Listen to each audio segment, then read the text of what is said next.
Before we get into the story, leave a comment and let us know what city you're watching from. And don't forget to rate the story from 0 to 10 at the end. Enjoy the story. The conference room of Hartley and Associates gleamed with polished mahogany and floor-to-ceiling windows that overlooked the Chicago skyline. Ryan Hartley loosened his tie, exhausted from back-to-back meetings that had consumed his entire Friday. His phone buzzed with a message from his best friend and business partner, Marcus. Don't forget, bachelor party, tonight, 8 p.m. No excuses.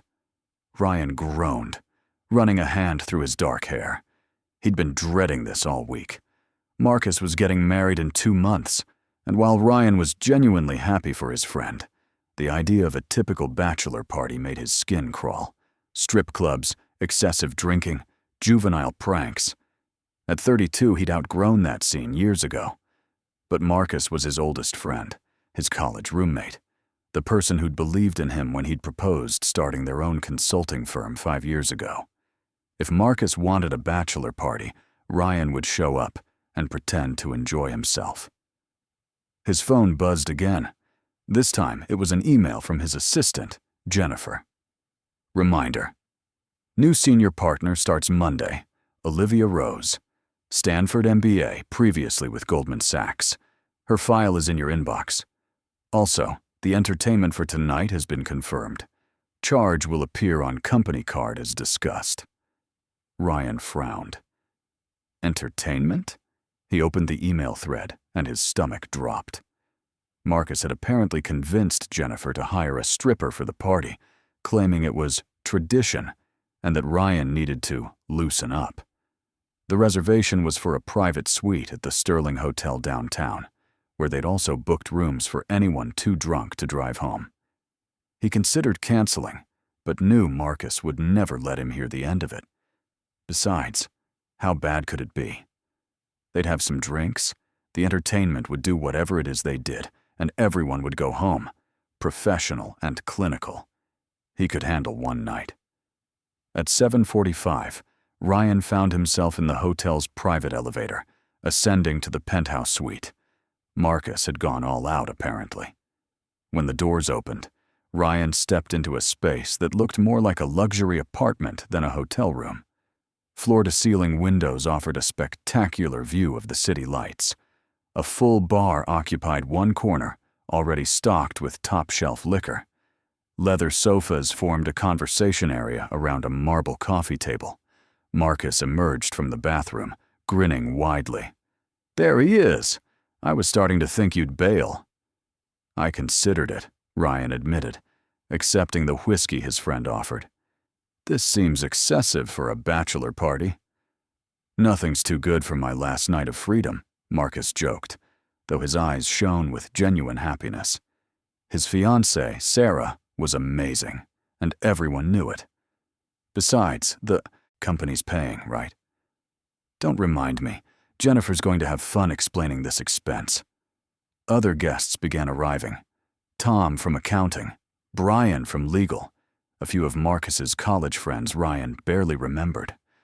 By 8:30, the suite buzzed with conversation and laughter. Ryan nursed his whiskey, playing the gracious host, while mentally counting down the hours until he could politely excuse himself. At 9 o'clock, Marcus tapped his glass for attention. "Gentlemen, the entertainment should be arriving any minute. I've been assured she's the best in the business." Right on cue, a knock sounded at the door. Marcus moved to answer it, but his phone rang. "Damn it, it's Sarah. I need to take this. Ryan, can you get the door?" Ryan sighed and set down his drink. He crossed the suite and opened the door, expecting to see exactly what Marcus had ordered. Some woman in an absurd costume ready to gyrate to bad music, while his friends whooped and threw dollar bills. Instead, he found himself staring at one of the most beautiful women he'd ever seen. She stood in the hallway, wearing a crisp white blouse, tailored black slacks, and heels that added a few inches to her already impressive height. Her dark hair was pulled back in a sleek ponytail, and she carried a leather laptop bag over one shoulder. She looked polished, professional, and utterly confused. "I'm looking for Suite 2401, she said, her voice uncertain. "This is 2401, Ryan replied, equally confused. She checked her phone, frowning. "The hotel said this was the right room. I'm supposed to be meeting." She stopped, her eyes widening as she looked past Ryan into the suite. He turned to see Marcus and the others watching with interest, several holding up their phones to record. "Oh no," the woman said quietly. "This is not what I think it is it?" "That depends," Ryan said slowly. "What do you think it is?" Before she could answer, Marcus appeared at Ryan's shoulder, grinning from ear to ear. "Fantastic. Come in, come in. We've been waiting for you." The woman's professional composure cracked slightly. "I think there's been a mistake. I'm here for a business meeting." "Sure you are," Marcus said with a wink that made Ryan want to die of embarrassment. "Very professional. We appreciate the commitment to the role." "Marcus," Ryan said sharply, but his friend was already ushering the bewildered woman inside. "Gentlemen," Marcus announced, "our entertainment has arrived." The woman's face flushed deep red. "I'm not your entertainment. I'm Olivia Rose. I'm here to finalize contract details with Ryan Hartley before I start on Monday." The name hit Ryan like a punch to the gut. Olivia Rose, his new business partner, the woman whose file sat unread in his inbox because he'd been too busy to review it, the Stanford MBA who was supposed to help take their firm to the next level. And Marcus had just mistaken her for a stripper. The suite fell completely silent. Everyone stared at Olivia, then at Ryan, then back at Olivia. Ryan's mind raced, trying to figure out how to salvage this absolute disaster of a situation. "You're Olivia Rose," he said, his voice sounding strangled even to his own ears. "Yes," she replied, her tone ice-cold now. "And you're Ryan Hartley, I presume? The man who apparently thinks it's appropriate to conduct business meetings at bachelor parties with hired entertainment." Ryan's face burned with humiliation. "This is not what it looks like. We didn't know you were coming. The hotel, there must have been a mix-up with the rooms." "A mix-up," Olivia repeated flatly, her dark eyes flashing with anger and something else. Hurt, maybe. "So you didn't invite me to your bachelor party, and then hire someone to pretend to be me for laughs?" "What? No. God, no. This is Marcus's bachelor party." Ryan gestured helplessly at his friend, who at least had the decency to look mortified now. "We booked this suite for the evening. I had no idea you were coming to Chicago tonight. Your start date isn't until Monday." Olivia's grip tightened on her laptop bag. "I emailed your assistant 3 days ago requesting a brief meeting tonight to go over some contract points before the weekend. She confirmed this room number and said 9 o'clock would be perfect." Ryan pulled out his phone, frantically scrolling through his emails. Sure enough, there it was, buried under dozens of other messages. Olivia's request, Jennifer's confirmation, and a note that the company had booked Suite 2401 for business purposes that evening. He'd been so focused on dreading the bachelor party that he hadn't noticed his assistant had double-booked the suite, or that she thought the business purposes were his meeting with Olivia, not Marcus's entertainment. "I'm so sorry," Ryan said, meaning every word. "This is a terrible misunderstanding. My assistant booked this room for a legitimate business meeting. I didn't see the email about you coming tonight. And we," he shot Marcus a withering look, "separately booked entertainment that apparently hasn't arrived yet." "Oh, she arrived," Tom called from the bar, holding up his phone. "Just got a text. She's stuck in traffic on Lakeshore Drive. Won't be here for another 45 minutes at least." Olivia's expression shifted from anger to a mixture of emotions that Ryan couldn't quite read. "So let me make sure I understand. You thought I was a stripper. I thought this was a business meeting. And somewhere out there, an actual stripper is heading to this hotel thinking she's been hired for a bachelor party." That about sums it up, Marcus said weakly. For a long moment, nobody moved. Then, incredibly, Olivia laughed. It started as a small sound, almost like a hiccup, but quickly grew into genuine laughter that transformed her entire face. The professional mask cracked completely, revealing someone younger and more vulnerable than her polished exterior suggested. "I can't believe this," she said, wiping at her eyes.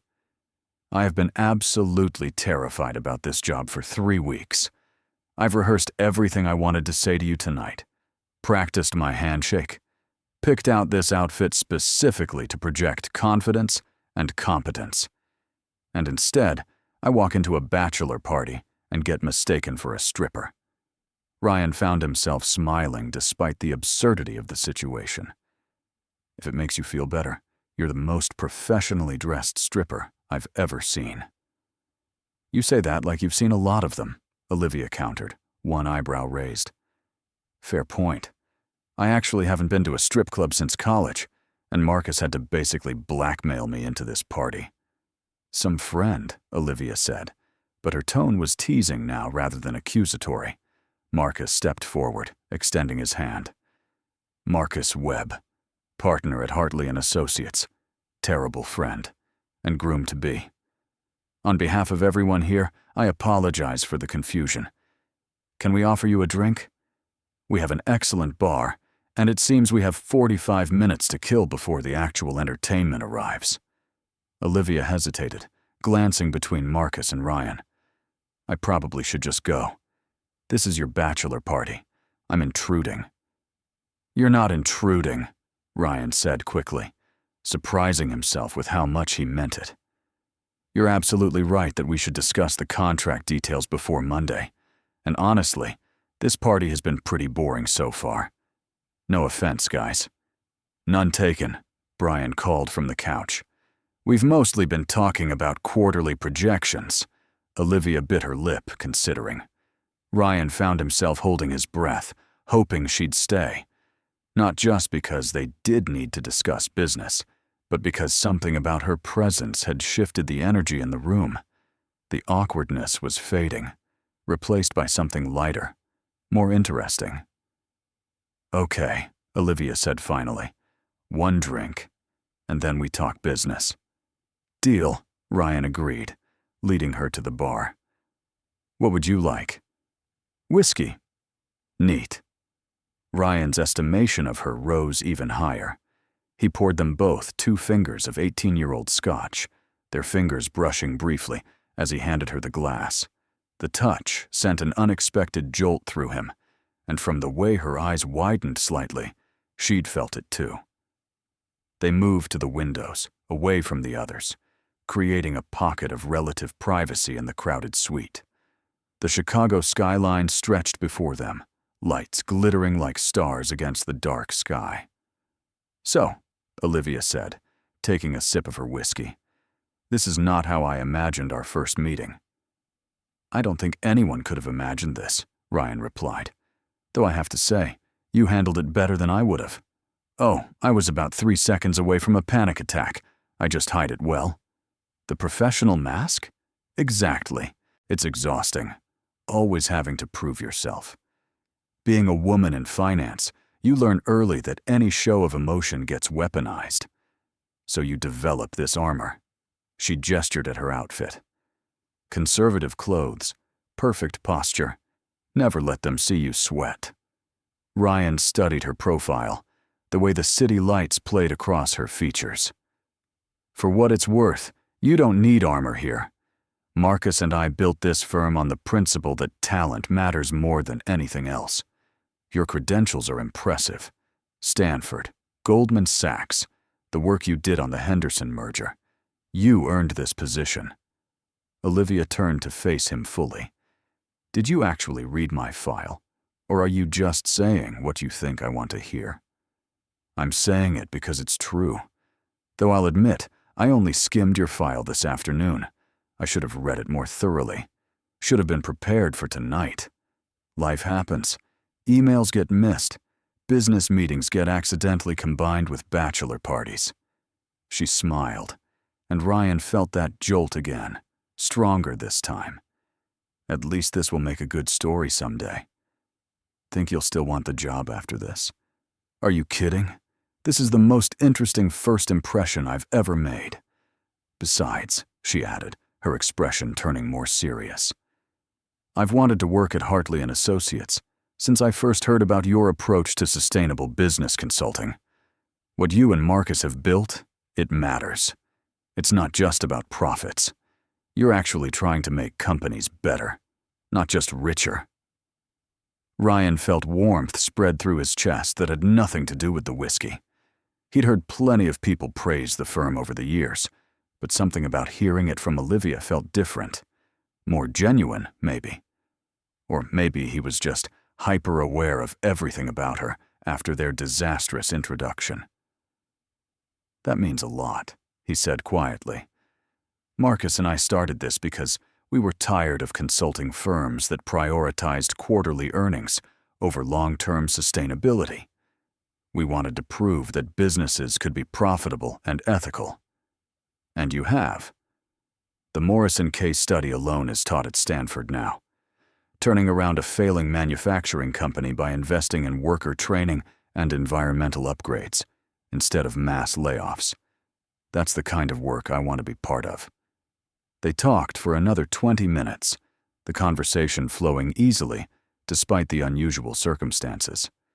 Olivia outlined her ideas for expanding their client base in the tech sector, while Ryan shared his concerns about maintaining their values as they grew. She challenged his assumptions, offered fresh perspectives, and made him laugh with dry observations about the absurdities of corporate culture.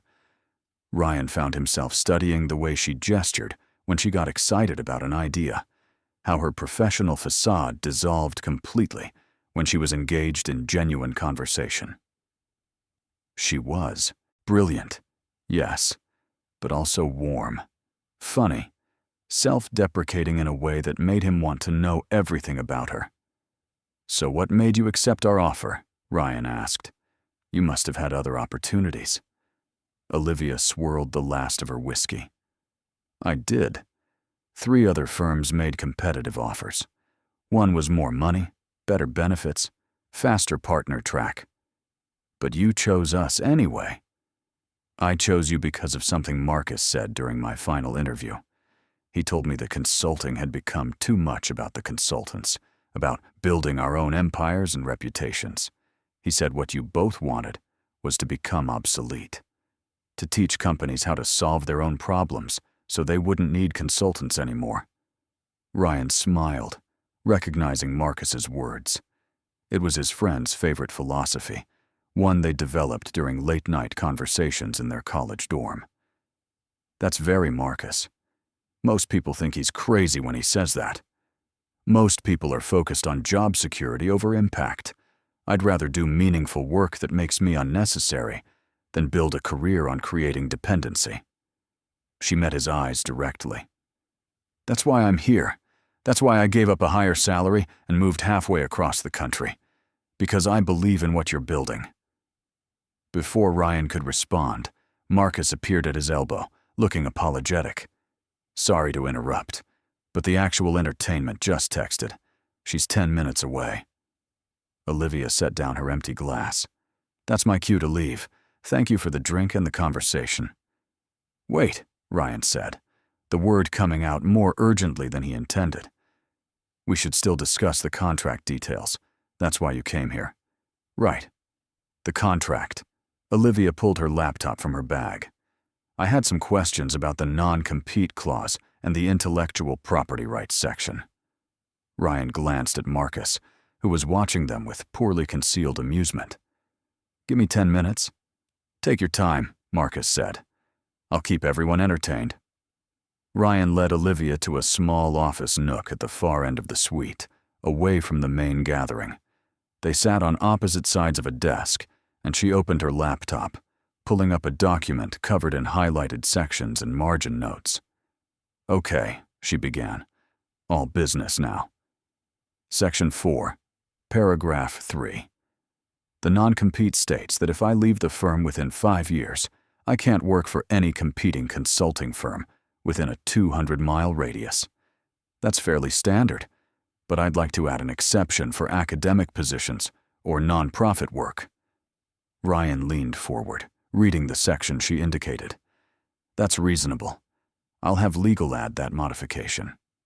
What else? They worked through her concerns efficiently, and Ryan found himself impressed by her attention to detail. She'd identified several ambiguous clauses that could cause problems down the line and proposed elegant solutions. This wasn't someone going through the motions. She'd genuinely studied the contract, thought through the implications, and come prepared with specific requests. Last item, Olivia said. The intellectual property section states that any methodologies or frameworks I develop while employed belong to the firm. I understand the reasoning, but I'd like to retain rights to publish academic papers or give conference presentations about my work with the firm's approval. Done, Ryan said immediately. In fact, I'd encourage it. Having our partners recognized as thought leaders only strengthens the firm's reputation. Olivia looked up, surprised. Really? Most firms guard their methodologies like state secrets. Most firms think of ideas as proprietary assets. We think of them as seeds.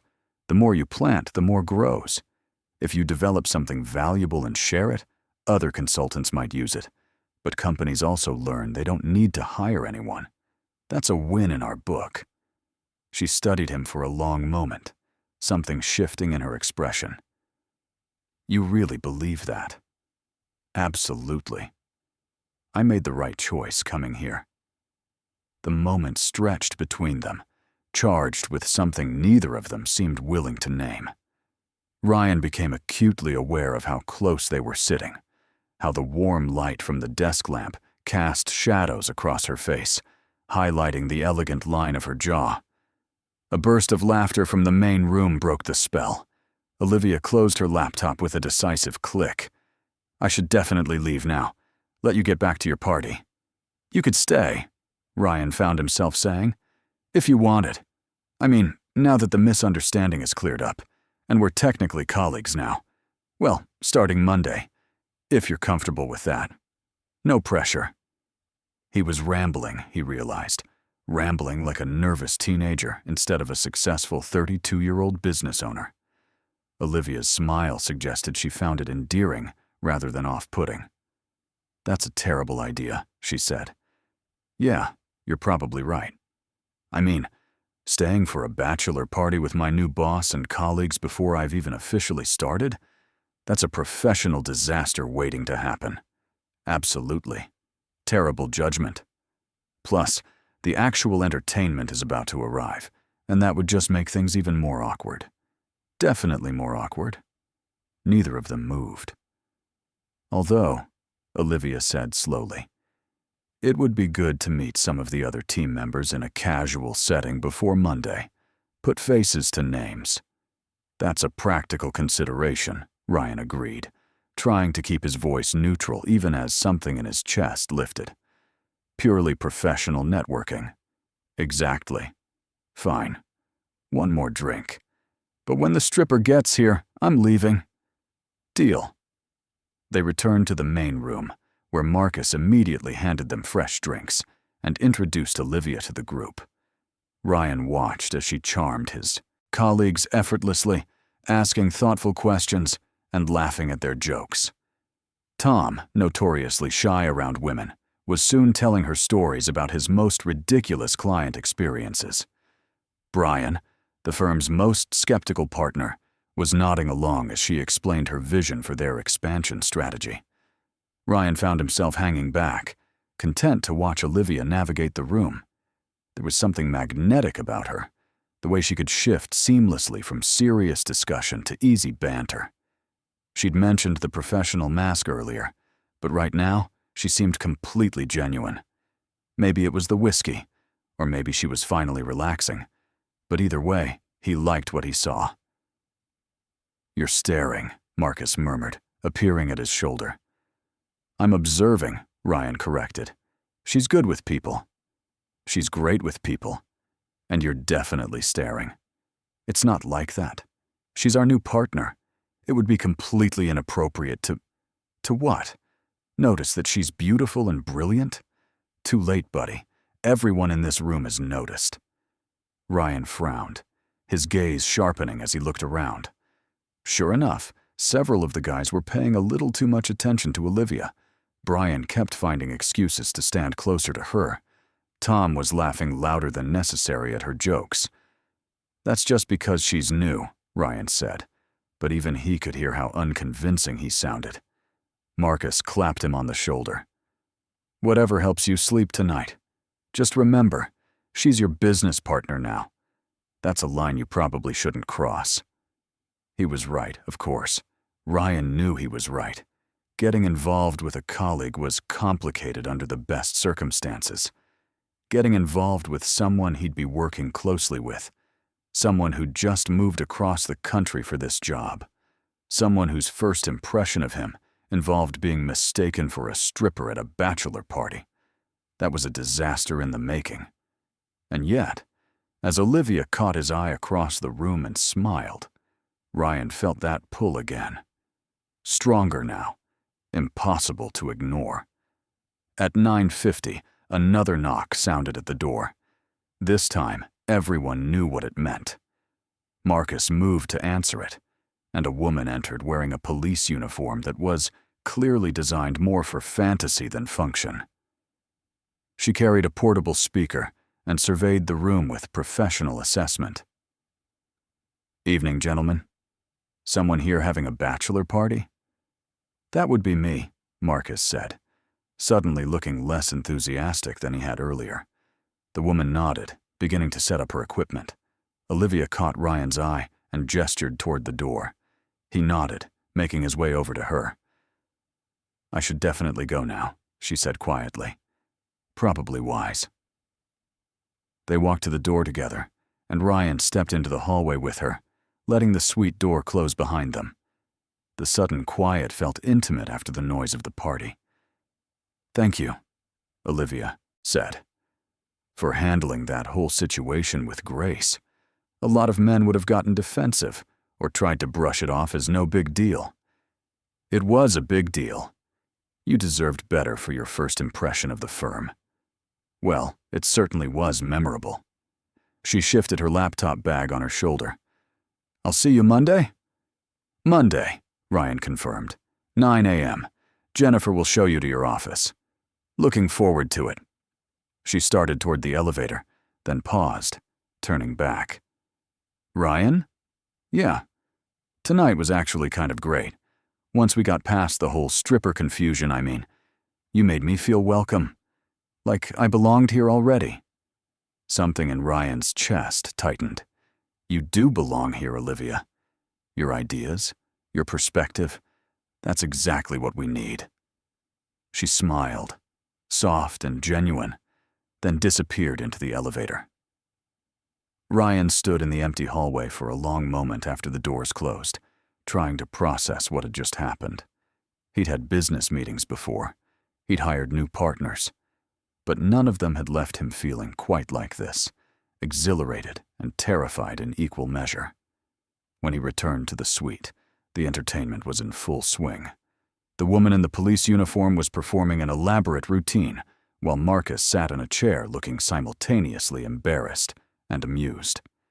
The other guys were hooting and throwing dollar bills, their phones out recording every moment. Ryan grabbed his coat. "Leaving already?" Tom called out. "Party's just getting started." "Early morning tomorrow," Ryan lied. "You guys have fun." He made it to the elevator before Marcus caught up with him, slightly out of breath. "Seriously? You're bailing on my bachelor party? You have a stripper and an open bar. You'll survive without me." Marcus studied his face. "This is about Olivia. This is about me being tired and not particularly interested in watching a stranger take off her clothes. You like her. She's a colleague, Marcus. She's not a colleague yet.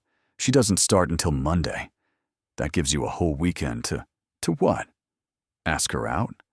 She just moved here for this job. She's probably stressed about starting a new position, finding her way around a new city. The last thing she needs is her boss hitting on her. Co-boss, Marcus corrected. You're partners. And for what it's worth, I saw the way she looked at you. That wasn't just professional courtesy.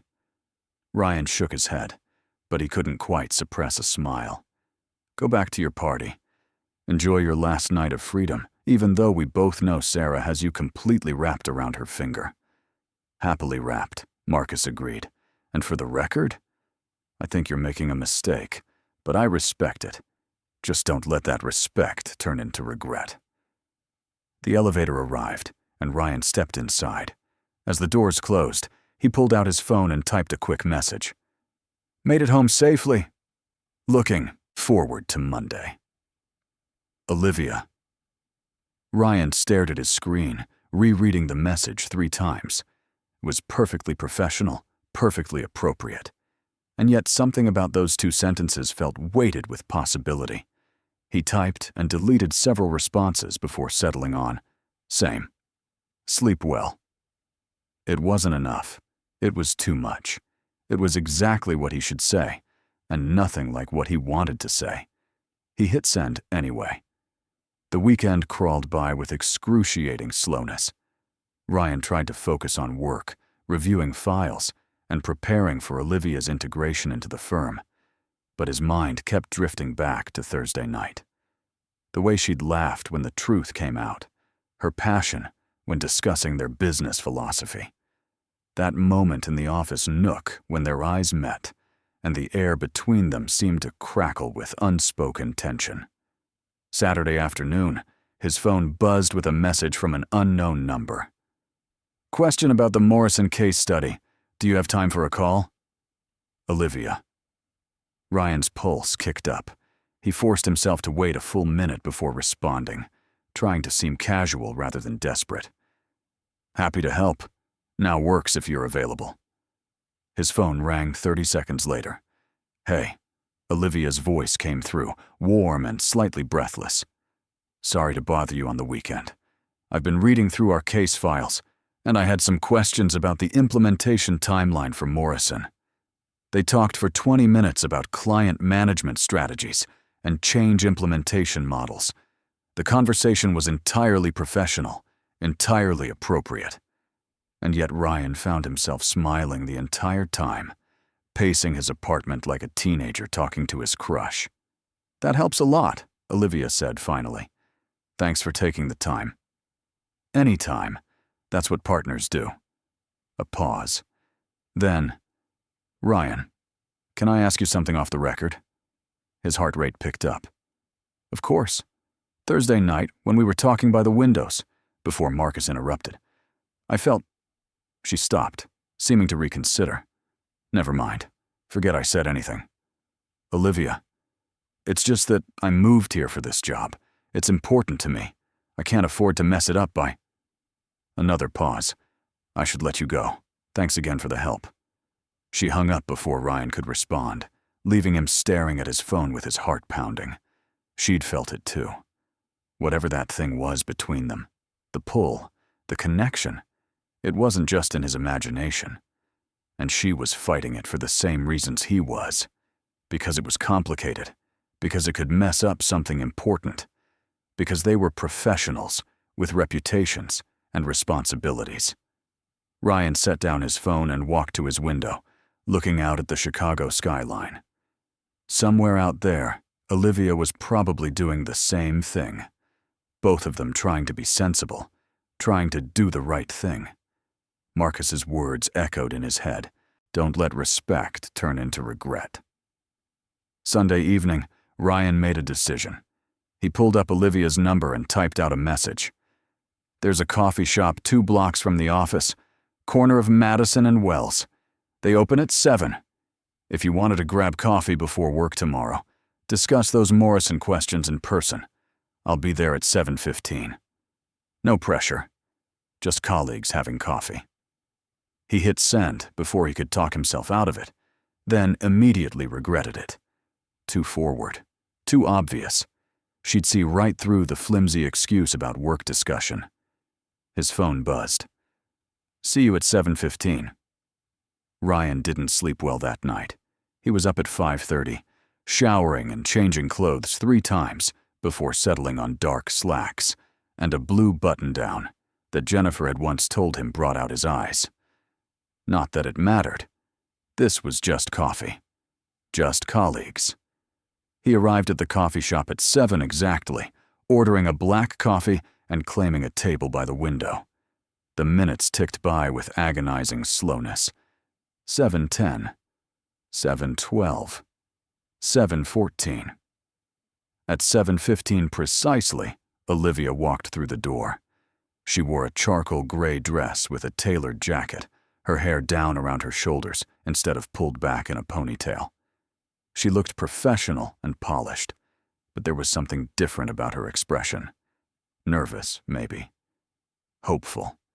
"Hey," she said, sliding into the seat across from him. "Hey, can I get you something?" "I'll get it. You already got yours." "I insist. Black coffee? Or something fancier?" She smiled. "Latte. 2 shots. Extra foam." Ryan went to the counter and ordered, hyper-aware of her watching him. When he returned with her drink, she wrapped her hands around the cup but didn't immediately take a sip. "So," she said, "Morrison case." "Right. Morrison." Neither of them made any move to discuss business. "Olivia," Ryan began, then stopped, unsure how to continue. She saved him the trouble. "I spent all weekend trying to talk myself out of this, whatever this is, reminding myself that I just started this job, that you're my boss, that mixing professional and personal is a terrible idea. I did the same thing. Did it work? Not even a little bit." Olivia laughed, some of the tension leaving her shoulders. "Okay, so what do we do about it?" "I don't know.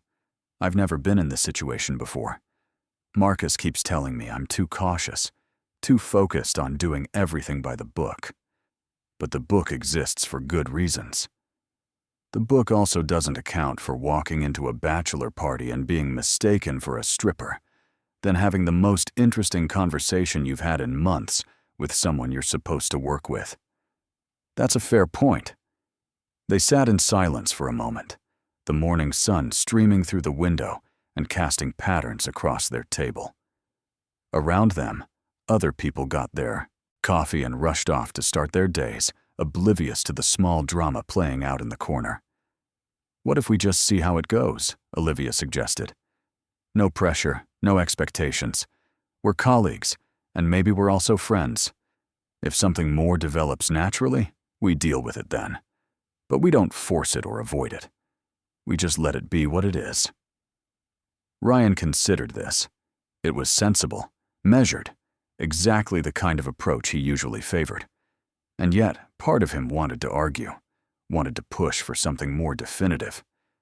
But Olivia was right. They barely knew each other. Thursday night had been intense and strange, but it was just one night. Maybe the connection would fade once they settled into the routine of working together. Maybe the awkwardness would kill whatever attraction they felt. Or maybe it would grow into something neither of them could ignore. "Okay," he agreed. "We see how it goes." "Okay." She finally took a sip of her latte, then made a face. "This is really good. I might become a regular here."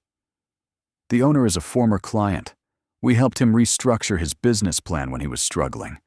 Now he's got 3 locations across the city. So you actually practice what you preach, making yourselves obsolete. Trying to, anyway." They talked for another 30 minutes, and Ryan felt himself relaxing. Maybe this could work. Maybe they could navigate the complexity of being colleagues and whatever else they were becoming. Maybe. His phone buzzed with a message from Jennifer. "Emergency. Peterson account. Need you at the office now." Ryan showed Olivia the message, and they both stood, gathering their things. The easy atmosphere shifted back to professional as they walked the 2 blocks to the office building. "Welcome to day 1, Ryan said as they entered the lobby.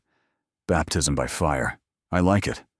Jennifer met them at the elevator, looking frazzled. "Peterson just called. Their CFO resigned this morning, effective immediately. Something about embezzlement allegations. It's a mess, and they want a full audit and restructuring plan by end of week. Ryan's mind immediately shifted into crisis management mode. Get Marcus on the phone. We'll need legal review of their financial records, and contact our forensic accountant. Already done. Conference room 3. The elevator doors opened on their floor, revealing the controlled chaos of a consulting firm dealing with a major client emergency.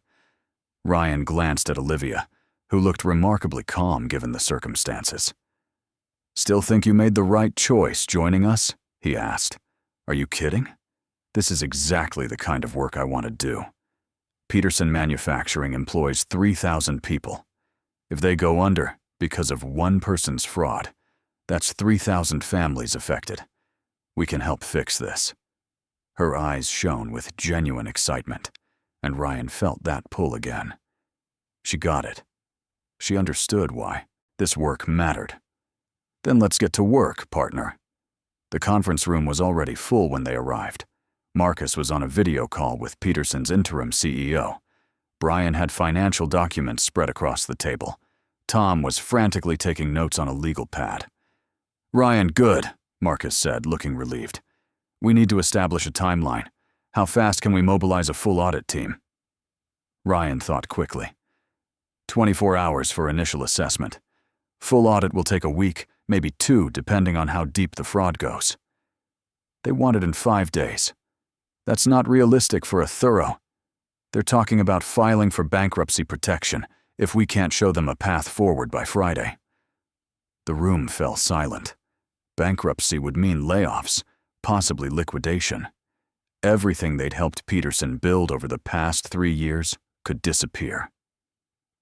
Olivia stepped forward. "What if we brought in additional resources? I have contacts at 3 forensic accounting firms who owe me favors. We could run parallel investigations, compare results, have a preliminary report in 72 hours. Marcus looked at Ryan, eyebrows raised. Ryan nodded. "Make the calls," he told Olivia. "Whatever resources you need, you have authorization to hire them." The next 72 hours were brutal. Ryan lost count of how many cups of coffee he consumed, how many hours he spent staring at financial documents that blurred together into incomprehensible columns of numbers.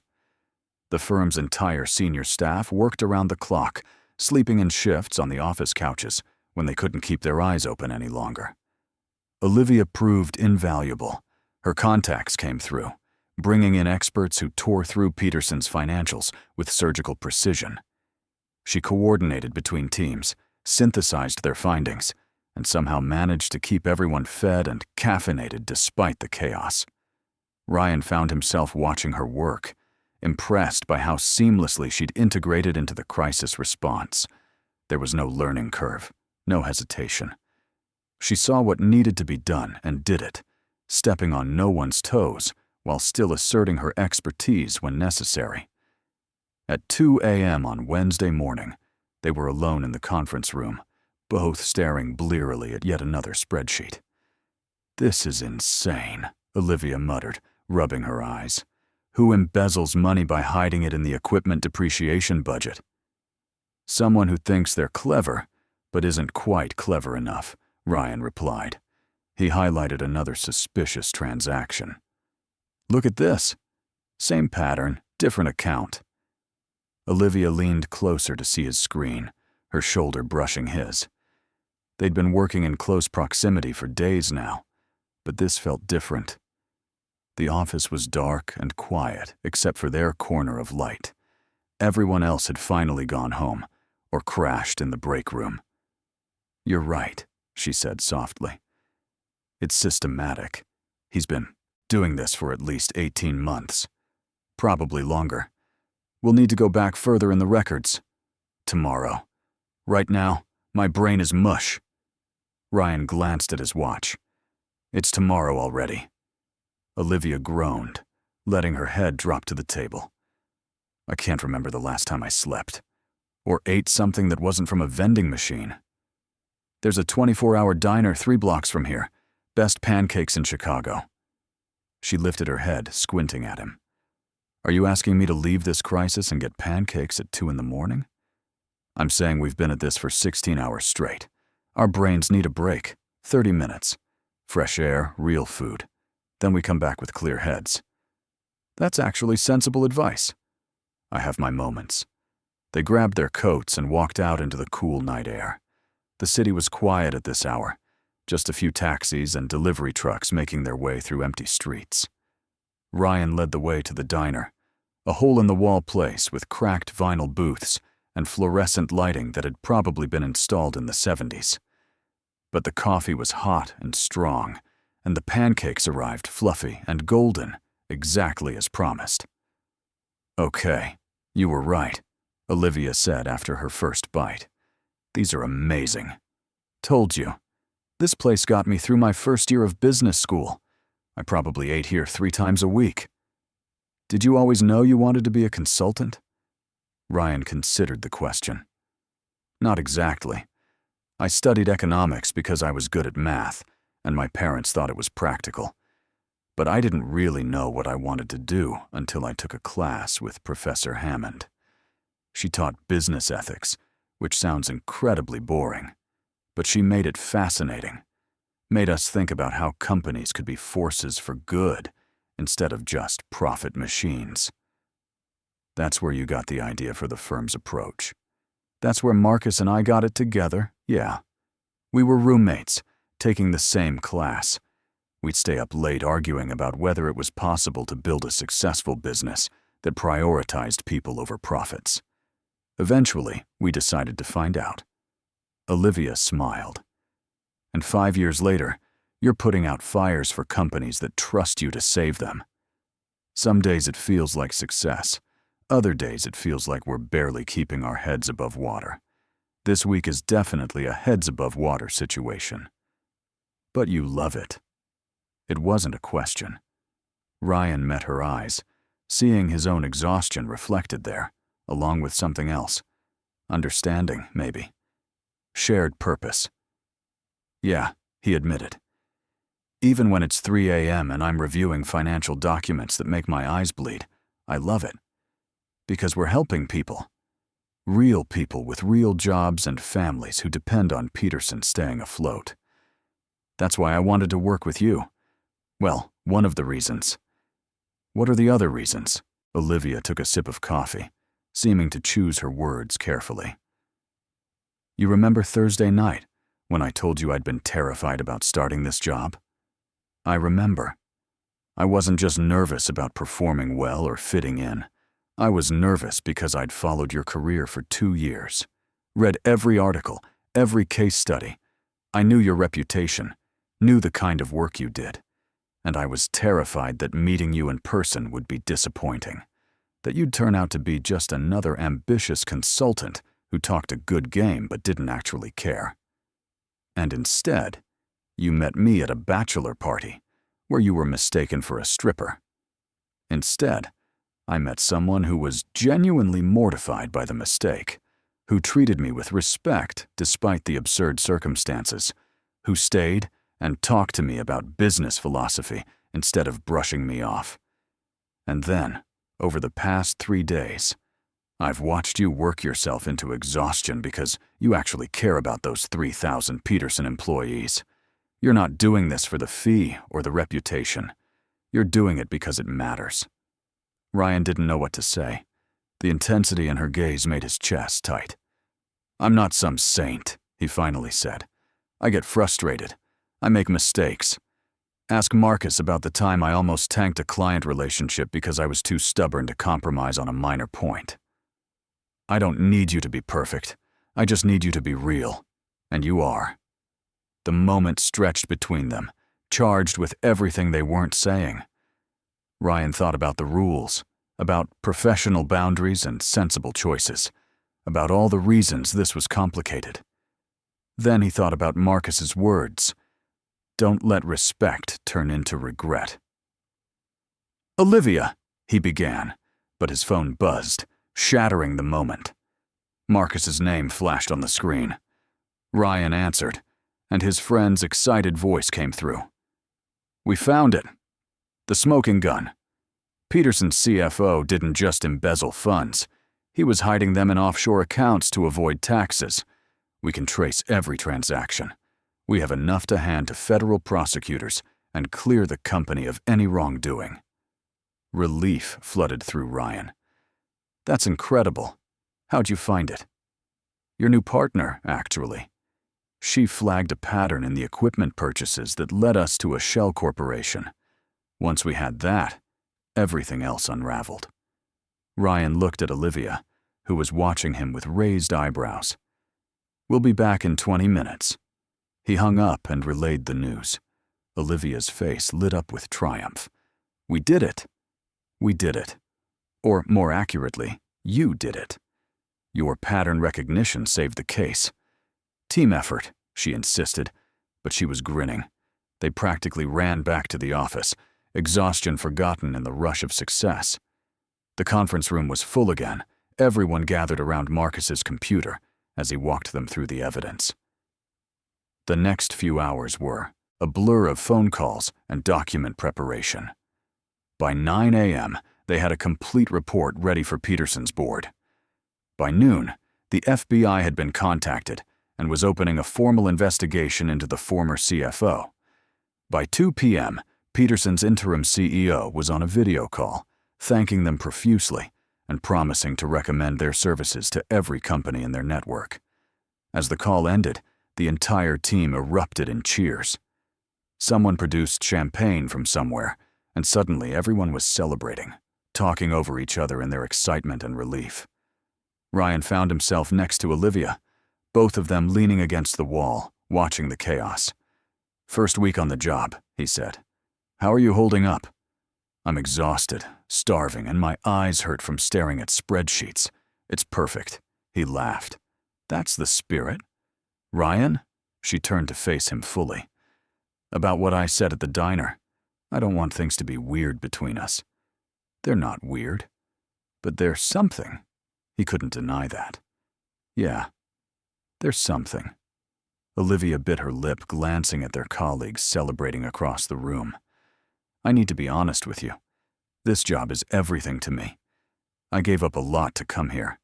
Better salary, established reputation, a city where I had roots. I did that because I believed in what you're building. I can't let anything jeopardize that." "I would never ask you to," Ryan said quietly. "I know. But I also can't stop thinking about Thursday night, about that moment by the windows when you looked at me and I forgot we were supposed to be having a professional conversation. And then Sunday, at the coffee shop, when we agreed to just see how things go. And now, after spending 3 days working side by side, seeing how your mind works, how much you care about getting it right." She stopped, shaking her head. "I'm making this worse." "You're being honest. That's not worse. What if we're making a mistake? What if this attraction, or connection, or whatever it is, ruins what could be an amazing professional partnership?" Ryan had asked himself the same questions 100 times over the past week. The sensible answer, the safe answer, was to maintain strict professional boundaries. To acknowledge the attraction existed, but agree not to act on it. To protect the firm, protect their working relationship, protect themselves from potential heartbreak. But standing here, watching Olivia's expressive face as she voiced her concerns, Ryan realized something. The safe choice wasn't always the right choice, and sometimes the biggest risk was not taking one at all. "What if it doesn't ruin anything?" he said. "What if it makes everything better?" Olivia's eyes widened. "That's a very optimistic take." "I'm usually not optimistic. Ask anyone. Marcus calls me the firm pessimist because I'm always planning for worst-case scenarios. But with you, I can't seem to help myself." "Ryan, I'm not saying we dive into something reckless. We still have to be smart about this. But maybe we could try the approach you suggested. See how it goes. Be colleagues who are also friends, who might also be something more. No pressure, no expectations. Just honest with each other about what we're feeling. And if it doesn't work out? Then we're adults who had an experience and moved on. We keep working together because we're professionals who know how to separate personal from business. Olivia searched his face, seeming to weigh his words. Around them, the celebration continued, oblivious to their quiet conversation. Okay, she said finally. We try. But with ground rules. I'm listening. 1. Work comes first. Always. If we ever get to a point where this, whatever this is, interferes with our professional obligations, we stop. Agreed. 2. We're honest. If either of us wants to slow down or stop, we say so immediately. No games. No pretending everything's fine when it's not. Absolutely. 3. We keep it private at first. Not because I'm ashamed, but because I don't want to deal with office gossip while we're still figuring out what this is. Ryan nodded. That's reasonable. Anything else? Just one more thing. Olivia stepped closer, lowering her voice, even though no one was paying attention to them. I need you to understand that I've never done this before. Mixed professional and personal. It goes against every career instinct I have. So if I'm cautious, or pull back sometimes, it's not because I don't want this. It's because I'm terrified of messing up something important. The vulnerability in her admission made Ryan's chest ache. He understood exactly what she meant, because he felt the same way. I'm terrified too, he admitted. I've spent 5 years building this firm. Everything I have is tied up in making it succeed. And now, here you are, brilliant and passionate and completely unexpected, making me want to take risks I've never considered before. So we're both terrified, apparently. Well, at least we're in it together. Marcus chose that moment to appear, slightly drunk on celebration champagne. There are my 2 favorite partners, the dynamic duo who saved Peterson and made us all look like geniuses. He threw an arm around each of their shoulders, pulling them into the celebrating crowd. Ryan caught Olivia's eye and saw her fighting a smile. They'd just agreed to try something complicated and potentially disastrous. And yet somehow, standing in this room full of their celebrating colleagues, it felt right. The team eventually dispersed, everyone heading home for much-needed sleep. Ryan found himself walking out with Olivia, both of them moving slowly, exhausted, but wired from the day's events. Can I give you a ride? Ryan offered. You must be dead on your feet. I'm staying at a hotel until I find an apartment. It's only a few blocks. I'll walk with you then. They strolled through the late afternoon sunshine, and Ryan was struck by how different this felt from their early morning coffee earlier in the week. Then, everything had been tentative, uncertain. Now, after 3 days of crisis management and one honest conversation, something had shifted. So, Olivia said as they reached her hotel, ground rules established. Where do we go from here? I don't know. I've never done this before either. We're both terrible at this. The worst. They stood on the sidewalk, neither quite ready to say goodbye. Hotel guests flowed around them, but Ryan barely noticed. Dinner? He suggested. Not tonight. We're both too exhausted. But maybe Friday. There's a Thai place in Lincoln Park that's supposed to be incredible. Thai place in Lincoln Park. Is this a date, Ryan Hartley? Would you like it to be? Olivia considered, a smile playing at her lips. Yes, I think I would. Then it's a date. Okay, but fair warning. I'm going to spend the next 2 days second-guessing this decision and probably driving myself crazy with anxiety. I'll be doing the same thing.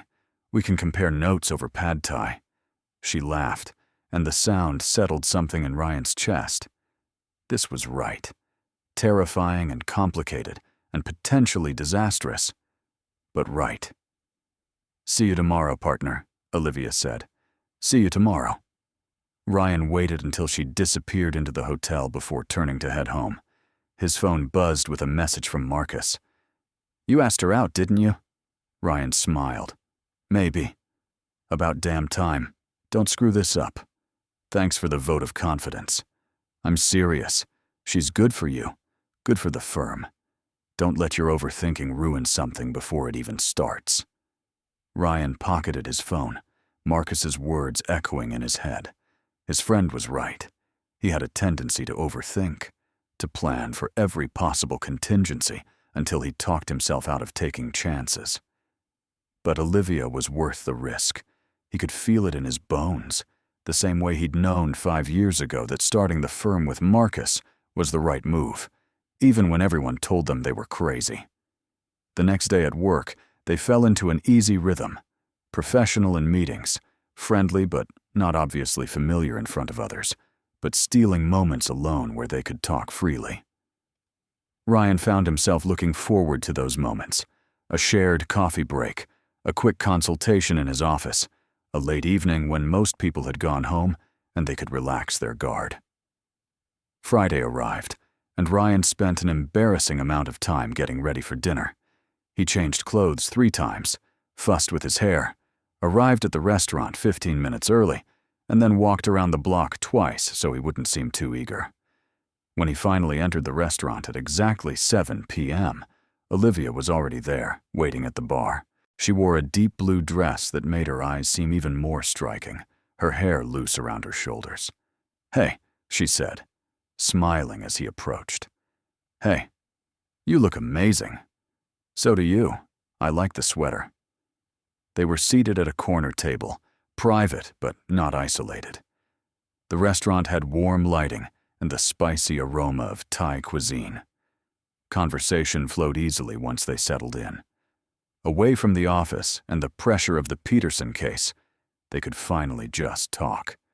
Ryan learned that Olivia had grown up in California, that her parents had immigrated from Taiwan before she was born, that she'd fallen in love with business strategy after taking an economics class her sophomore year of college.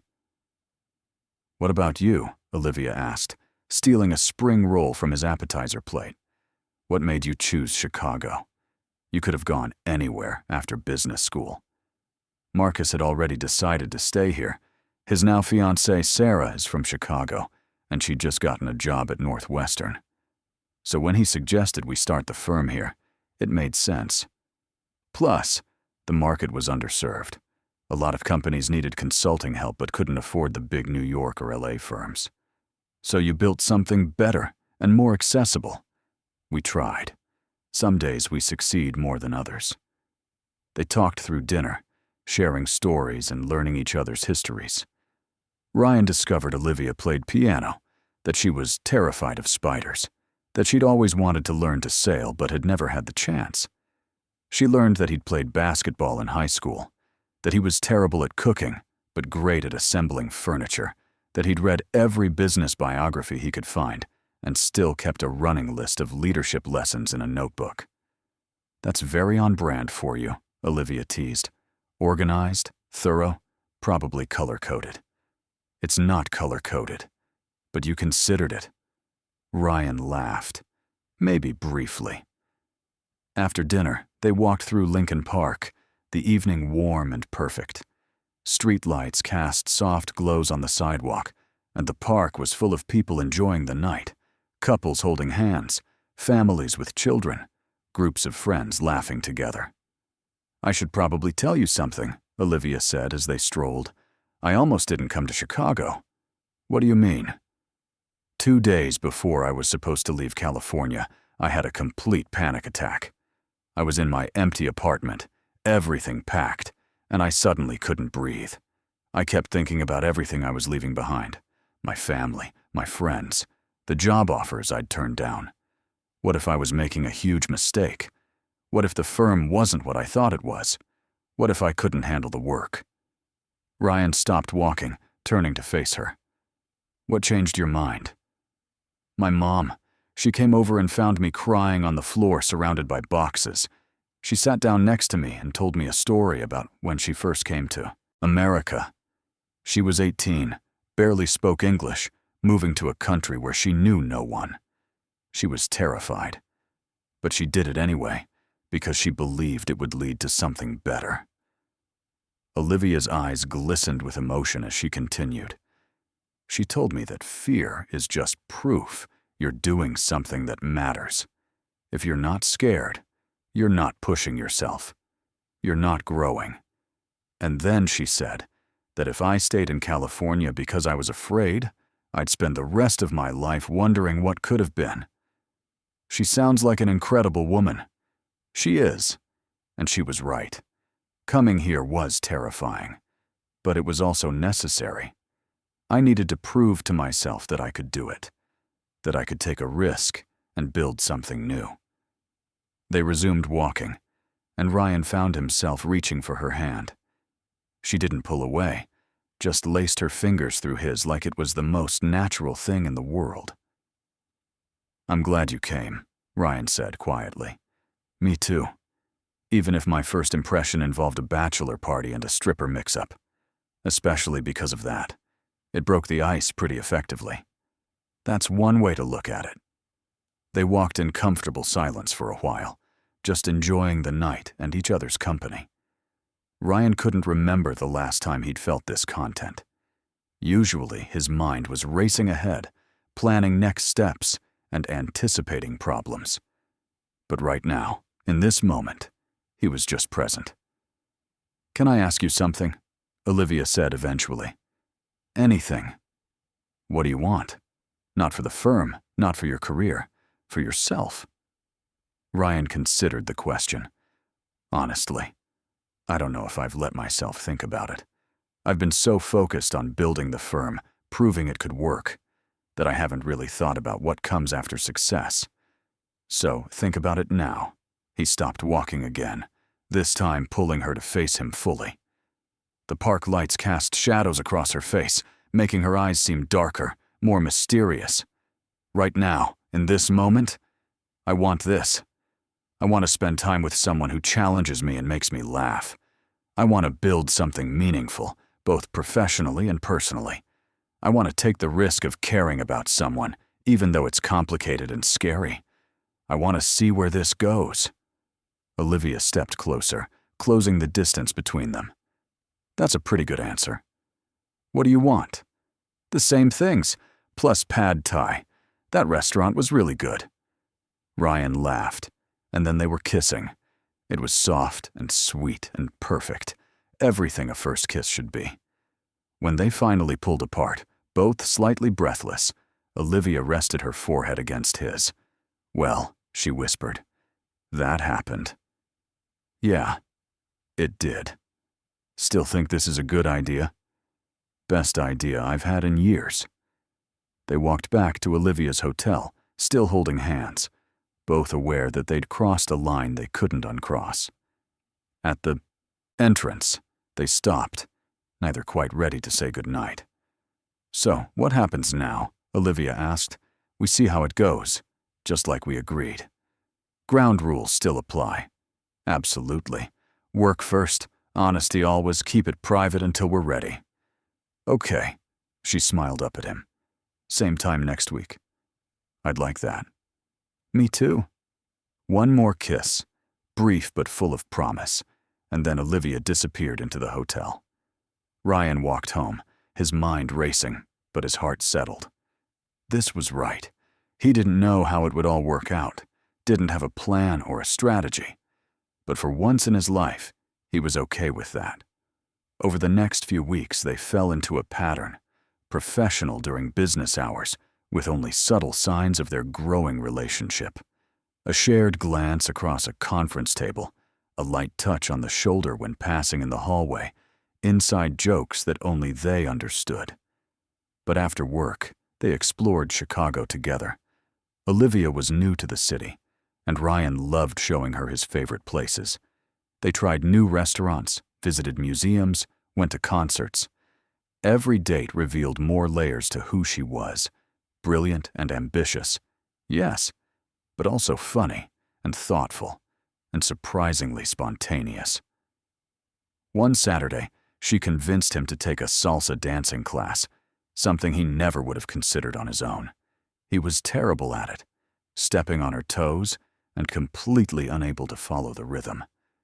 But she laughed the entire time, patient and encouraging, and by the end of the class, They'd achieved something that might generously be called dancing. "You're getting better," Olivia said as they left the studio. "You're a terrible liar. Okay, you're still pretty bad, but you're enthusiastically bad, which counts for something. I'm never doing that again. You say that now, but I bet I can convince you to come back next week." She was right. He went back the next Saturday, and the one after that. Not because he enjoyed salsa dancing, he really didn't, but because he loved watching Olivia light up when she danced, loved how unself-conscious she became when moving to the music. At work, their partnership flourished. Olivia's fresh perspective combined with Ryan's experience created a dynamic that elevated every project.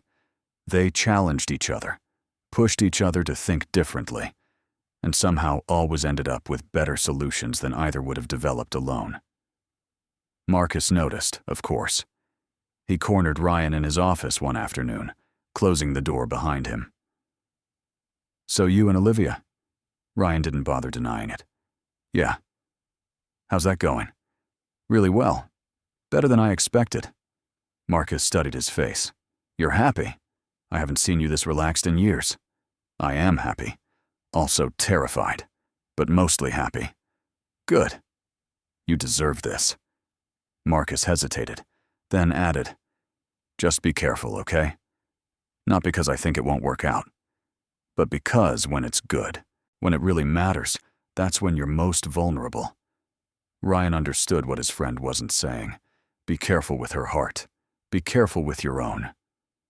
"I know. Trust me. I'm aware of all the ways this could go wrong." "Stop that. Stop planning for disaster. Just enjoy what you have." It was good advice, and Ryan tried to follow it. But old habits died hard, and sometimes, late at night, he'd lie awake thinking about all the complications. What if their relationship affected their working dynamic? What if other employees felt like Olivia got special treatment? What if they broke up and couldn't work together anymore? But then he'd see Olivia the next day, and all those worries would fade. Because whatever risks this relationship carried, the reward was worth it. 3 months into their relationship, Olivia finally found an apartment. Ryan helped her move in, along with Marcus and a few other colleagues who'd been roped into carrying boxes up 3 flights of stairs. "This place is perfect," Olivia said, looking around the empty space. Hardwood floors, exposed brick walls, huge windows that let in lots of natural light. "I can't believe it was in my budget."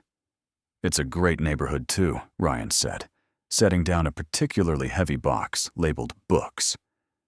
"There's a coffee shop on the corner that's open until midnight, and the best pizza place in Chicago is 2 blocks away." "You just want an excuse to come over for pizza?" "That's a bonus, yes." They spent the day unpacking, and by evening, the apartment was starting to look like a home. Olivia ordered Thai food, their tradition now, and they ate sitting on the floor of her living room, surrounded by half-empty boxes. "Thank you," Olivia said, "for helping today, for making me feel welcome in this city, for everything, really. You don't need to thank me. I wanted to help. Still, moving to a new place is hard, even when it's the right choice. Having you here makes it easier." Ryan set down his food and moved closer to her. "Olivia, I need to tell you something." Her expression turned cautious. "That sounds serious." "Not serious bad. Serious important." He took her hand. "These past 3 months have been incredible. You've challenged me professionally, pushed me to think differently about our business model. But more than that, you've made me realize what I'd been missing in my personal life. I was so focused on work that I'd forgotten there was supposed to be more to life than just career success." "Ryan, let me finish. I know we agreed to take things slow, to see how it goes. And I'm okay with that. But I also want you to know that this isn't casual for me. What we have, what we're building together, it matters. You matter." Olivia's eyes filled with tears. "You matter to me, too. so much that it scares me sometimes. I keep waiting for something to go wrong, for reality to catch up with how good this feels. What if nothing goes wrong? What if it just keeps being good? Then I guess we keep going, keep building whatever this is. They kissed, and Ryan felt that familiar pull, stronger now after months of knowing her. When they finally pulled apart, Olivia smiled. "Stay," she said. "Help me christen the apartment properly. I don't have any of my stuff here. You can borrow my toothbrush. Live dangerously." Ryan laughed. "Okay, I'll stay." They spent the night talking and unpacking and building furniture that came with confusing instructions. It was domestic and ordinary and absolutely perfect. Around midnight, they finally collapsed on her newly assembled bed, exhausted but content. "I could get used to this," Olivia murmured, her head on his chest. "Good. Because I'm not going anywhere." The next morning, they walked to the office together, grabbing coffee at their usual spot. It felt different now, more settled, like they'd crossed another invisible line and found solid ground on the other side. At work, they dove into a new project, a tech startup looking to scale sustainably without burning out their employees. It was the kind of challenge they both loved, requiring both strategic thinking and genuine innovation. They were in the middle of a brainstorming session, throwing ideas back and forth, when Jennifer knocked on the conference room door. "Sorry to interrupt. Ryan, you have a call from David Morrison." Morrison, as in Morrison Manufacturing, their first major case study. The client who'd trusted them when no one else would, who'd let them prove their approach could work. Ryan excused himself and took the call in his office. 20 minutes later, he returned to the conference room, his expression unreadable. "Everything okay?" Olivia asked. "Morrison wants to nominate us for the National Business Ethics Award. Apparently, the turnaround we helped them achieve is getting attention. There's going to be a ceremony in New York next month."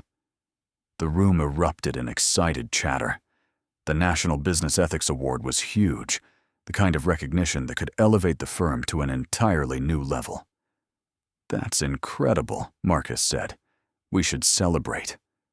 "We should also probably tell the team," Olivia added. "This affects everyone." They called an all-hands meeting, and the news was received with cheers and hugs. Someone broke out champagne left over from the Peterson celebration. The entire office buzzed with excitement and pride. Ryan found himself standing next to Olivia, watching their colleagues celebrate. She'd been with them less than 6 months, but already she was integral to the team. People sought her input, valued her perspective, looked to her for leadership. "You built something special here," Olivia said quietly, as if reading his thoughts. "We built it. You, me, Marcus, everyone here. This isn't just my accomplishment.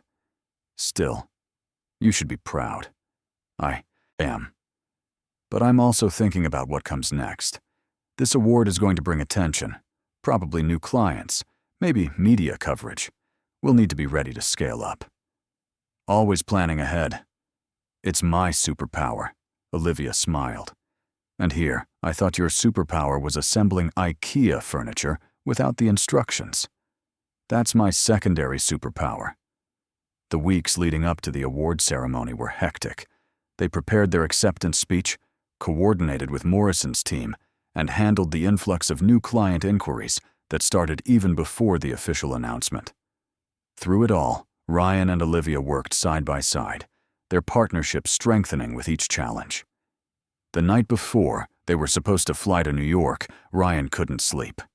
He found himself thinking about the past 6 months, how drastically his life had changed since that ridiculous bachelor party, how one misunderstanding had led to the most important relationship of his life. His phone buzzed, a text from Olivia. "Can't sleep either. Want to come over?" He was there in 20 minutes. Olivia answered the door in pajamas, her hair messy, looking more beautiful than she had any right to. "Hey," she said, pulling him inside. "Hey, They settled on her couch, and Ryan wrapped his arm around her shoulders, feeling her relax against him. "Nervous about tomorrow?" she asked. "A little. Mostly excited. This is validation that what we're doing matters." "It does matter. You've always mattered." Ryan kissed the top of her head. "When did you get so wise?" "I've always been wise. You just didn't notice because you were too busy being mistaken for hiring me as a stripper. Are you ever going to let me live that down?" "Never. It's too good a story." They sat in comfortable silence, and Ryan thought about Marcus's advice. "Stop planning for disaster. Just enjoy what you have." "Olivia." "I'm in love with you." He felt her go still, then slowly pull back to look at him. Her eyes were wide, searching his face. "Say that again." "I'm in love with you. I have been for a while now, but I wasn't sure when to say it. And then tonight, sitting here with you, it just felt right to tell you." Olivia's eyes filled with tears. "I love you too. I've been terrified to say it because it makes everything feel so real, so permanent. But I do. I love you." They kissed, deeper this time, full of relief and joy and promise. When they finally pulled apart, both were smiling. "So what happens now?" Olivia asked. "Same thing that's been happening. We keep building this. Together." "Together," she agreed. The next day, they flew to New York with Marcus. The award ceremony was held in a grand ballroom, full of business leaders and ethics professors and journalists. When their firm's name was called, the three of them walked on stage together to accept the award. Ryan gave the speech they'd prepared, thanking Morrison and their team and everyone who'd believed in their vision. But when he looked out at the audience, his eyes found Olivia, standing in the front row with tears streaming down her face, proud and beautiful, and he realized that this moment, this recognition, this validation of years of hard work, was incredible. But it wasn't the most important thing that had happened to him in the past 6 months. Meeting Olivia was. Building a life with her was. Falling in love with her was.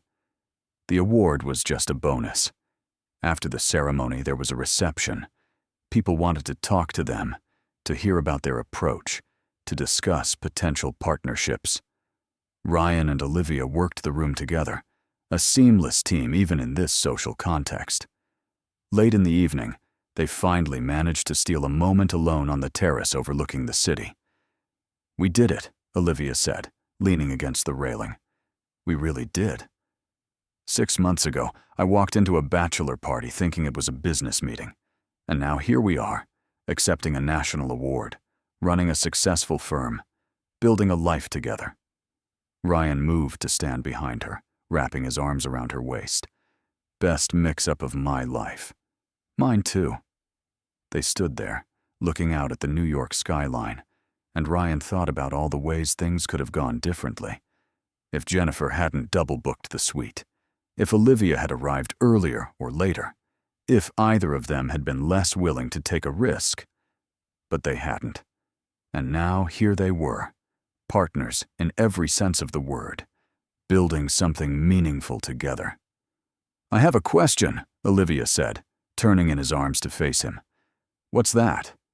"When we tell people the story of how we met, do we mention the stripper mix-up?" Ryan laughed. "Absolutely. It's too good not to share." "That's what I thought. Just wanted to confirm." He kissed her, there on the terrace under the New York stars, and felt like the luckiest man alive. Not because of the award or the firm's success, though those were nice, but because he'd found someone who challenged him, supported him, loved him, and made him want to be better. Someone he'd met because of a ridiculous misunderstanding at a bachelor party. Sometimes, Ryan thought, the best things in life come from the most unexpected places, from wrong assumptions and awkward moments, and being brave enough to admit when you feel something real. And sometimes, just sometimes, the universe gets it exactly right, by getting it hilariously wrong first. What did you think of their story? Share your thoughts in the comments. On a scale from 0 to 10, what's your rating? Subscribe to the channel and turn on notifications to follow all our stories and check out more emotional stories by clicking on the end screen.